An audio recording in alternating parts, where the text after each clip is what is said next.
Program akademi dalam industri ini kita memfokuskan kepada proses latihan dan juga pembelajaran yang berlaku di dunia pekerjaan sebenar. Jadi kita rasa dengan pendedahan di dunia pekerjaan sebenar, di tempat kerja yang sebenar akan lebih mematangkan dan juga menggalakkan perantis-perantis kita berfikir sebagai seorang pekerja yang profesional, mempunyai etika bekerja yang bagus dan juga di samping dapat ilmu dan kemahiran yang diperlukan oleh pihak majikan lah.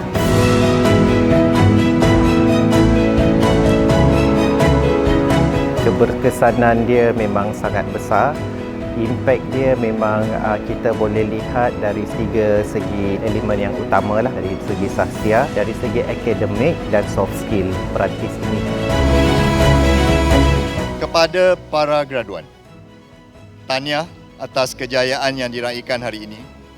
Jadikanlah pengalaman sepanjang mengikuti program ini sebagai bekalan untuk terus belajar, untuk terus menuntut ilmu, meningkatkan kemahiran masing-masing dan yang paling penting, tanamkan niat untuk menyumbang kepada keluarga, kepada masyarakat dan juga negara.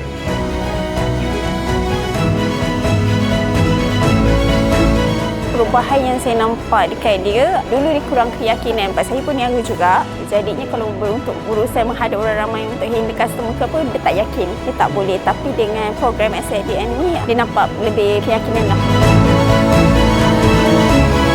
Pengalaman saya selama ni, saya banyak belajar untuk operasi-operasi KFC.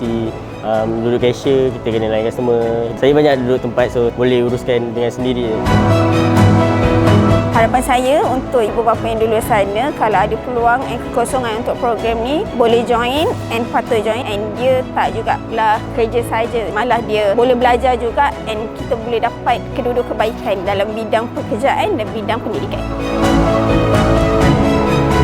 Tinggi-tinggi terima kasih kepada pihak Yayasan KJ Corp selaku pihak yang sangat memainkan peranan yang penting di negeri Johor terutamanya, Kementerian Pendidikan Malaysia dan juga pihak-pihak industri yang terlibat terutamanya dalam program akademi dalam industri. Galakkan lagi penyertaan bakat-bakat muda untuk kemahiran yang menepati kehendak industri.